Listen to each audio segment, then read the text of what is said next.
আজি আনিছো আপোনালোকলৈ চাৰিটা বহুত বেছিয়ে ধুনীয়া ড্ৰেছ আণ্ডাৰ ৰুপিজ 400 তাকো মিছ'ৰ পৰা আৰু কমিউনিটি পোষ্টত লিংক দিয়া আছে আপোনালোকে তাত গৈ চাব পাৰে চ' ব'লক পটাপট আনবক্সিং কৰোঁ ফাৰ্ষ্ট ড্ৰেছটো হৈছে এটা ফ্ল'ৰেল বডিকন পিংক আৰু হোৱাইট মিক্স থকা ড্ৰেছ আৰু বহুত বেছি প্ৰিটি হয় কালাৰটো আৰু ছেকেণ্ডটো হৈছে একদম লং এটা স্লিভলেছ ড্ৰেছ হোৱাইট কালাৰত আৰু থাৰ্ডটো বডিকন ড্ৰেছ হয় হল্টাৰ নেকৰ আৰু ফ'ৰ্থটো একদম ৰেড কালাৰ কটন ড্ৰেছ এই গোটেইকেইটা আপোনালোকক এতিয়া পিন্ধি আহি মই দেখুৱাম তাৰ আগতে কোৱালিটিটোৰ কথা অকণমান কৈ লওঁ গোটেইকেইটা আপোনালোকৰ ভালেই কোৱালিটি আহিছে কিন্তু লাষ্টটো আপোনালোকৰ পিয়'ৰ কটনৰ হয় চ' গৰমত পিন্ধিবলৈ বহুত ভাল হ'ব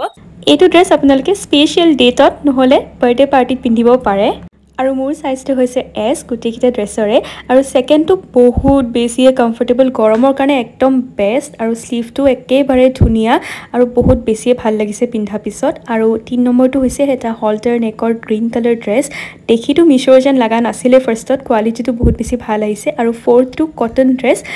যিসকলে ভাল পায় শ্বৰ্ট ড্ৰেছ আপোনালোকে এইটো বস্তু ভাল পাব চ' এইকেইটাই আছিলে ধুনীয়া ধুনীয়া ড্ৰেছেছ আপোনালোকক কেনেকুৱা লাগিলে কমেণ্ট ছেকশ্যনত জনাবলৈ নাপাহৰিব আজিলৈ ইমানে আকৌ লগ পাম নেক্সট ভিডিঅ'ত বাই বাই